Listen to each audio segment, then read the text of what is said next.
will also hopefully get a test. It's running right now. So you're going to pick him up by first shortening his stride with your seat and then shortening the reins. That was stopping, that wasn't shortening. Your seat has to keep walking, but it has to walk with little swings. Yeah, like that. And then, as soon as you've got your loops, you can half halt him round.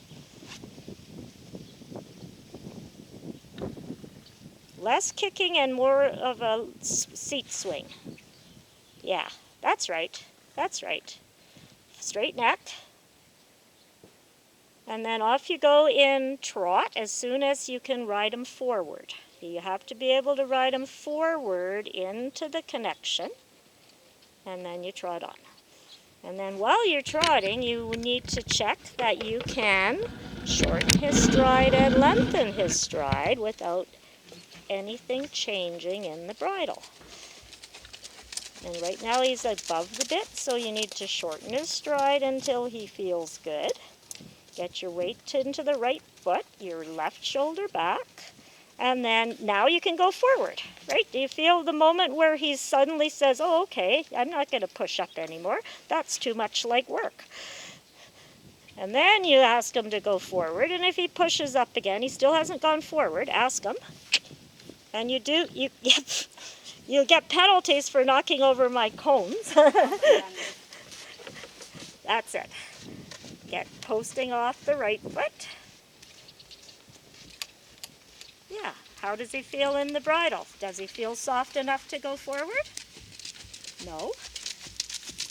Now he does, good. Yeah, and be careful not to let your weight tip over to the left when he goes forward. You have to make sure that right leg stays forward and left shoulder back. Yeah, like that, like that. Now kick your legs off. Good, good. Now we're going to go across the diagonal, and when you go across the diagonal, you're going to touch him with the stick in the rhythm twice till you've got more go. Now, tap and tap. Yeah. Now ride that forward. Good, good. Now be able to keep that by keeping your weight in the right leg forward, left shoulder back, and ride it forward again. And then when you're reliably able to ride it forward, you go ahead and pick up your canter in a corner. But you have to get that forward without him resisting. Yeah, there he's a bit against your head, so trot again. Just trot again. Yeah, we don't want him to hollow when you go forward, and that has to be figured out in the trot first. Yeah, so we want him to stay round like this and then go forward within that rhythm. Yeah, and you can tap in the rhythm if you need to. Little taps help. Yeah, much better transition. Good. Feel that's a canter. The last one was kind of a 4-beat halfway canter. Circle 20 meters and relax and start half halting with your outside left elbow, left shoulder. Yes, yes. And then your right hand can just stay as quietly as possible near the withers. Yeah. Trying to get more penalties by hitting that cone. That's better. Good, good.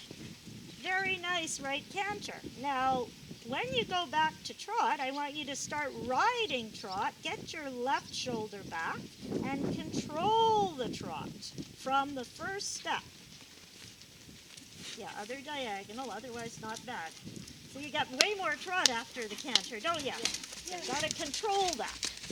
Okay, have another canter and another trot transition. Setting up. Yeah, you didn't quite set him up. You got the wrong lead because you didn't quite get set up properly with your left shoulder back, but that's okay. You can repeat. It's not a problem. Left shoulder stays back. And then left half halts right from your elbow. Right hand doesn't have to do a whole lot, which is a good thing. It can just stay close to the withers. Yep. You can play with the transitions. Whenever he trots, it's got to be your trot. And you start riding trot now. riding trot, and ride forward in trot. Yeah. And then shorten the stride in trot, keeping your left shoulder back. Good. And then let's do a diagonal KXM in trot with lengthening. Position first.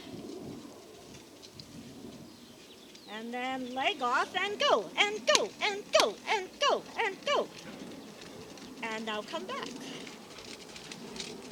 Yeah, he comes back big, so we want to get it in the way. And then another diagonal get. Yep. When I say get over to the right, also think about bringing your right leg forward, because that really helps.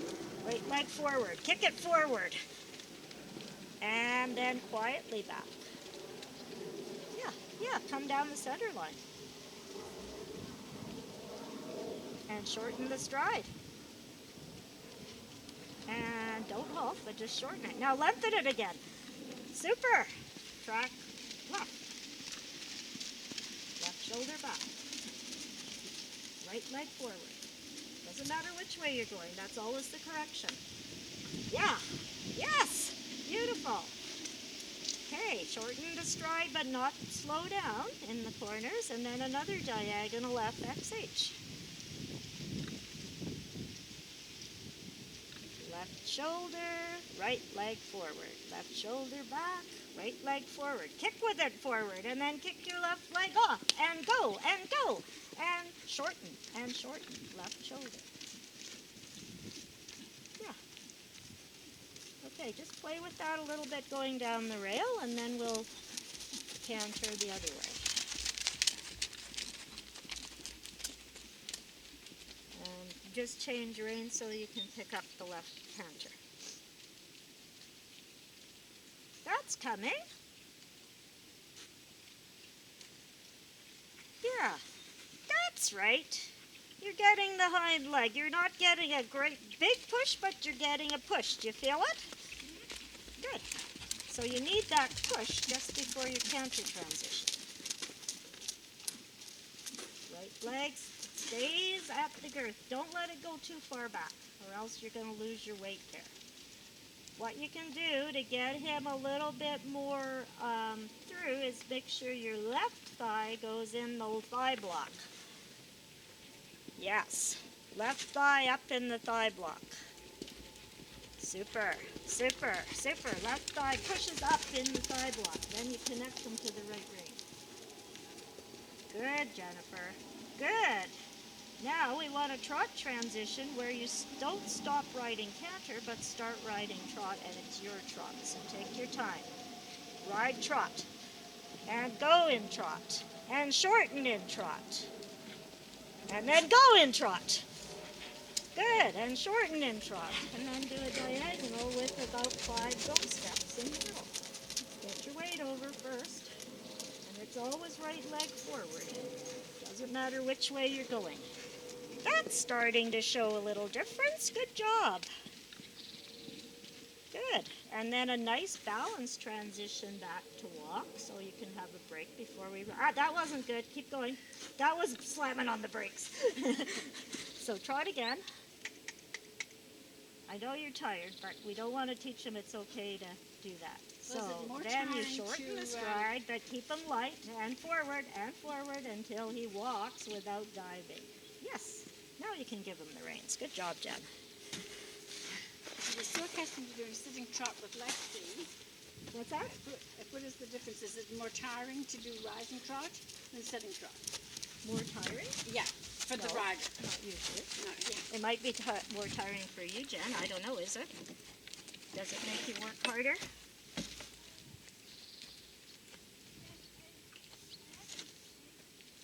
You can do either, but the rising trot makes the horse's back less impeded, and it goes better. And in the para-tests, you can do either whenever you like. Yeah. Oh, no, I know that there's, it's just that, I guess, always on Lexi, it was always sitting trot. I know, but Mary Longden said that was stupid. Yeah. Mary Longden said that was the worst thing Monique did because it wasn't letting her move the way she could. Exactly, but I just didn't know whether it's just because she was so accustomed to doing that. It seems more tired for her, but I don't know. Well, I would think that riding Keen is probably taking a little more effort than riding Lexi. Yeah, well, I'm because sure. Lexi was more ahead of the leg. Yeah. No, I think Jennifer's it's gonna. managing really well. Jennifer rode Dawson really well too, and Dawson was also a lot of work. Do you Yeah. remember that? Yeah. I know it's good for you. It's good for your whole, and I think you're also fitter too because that lady that you do with on Monday.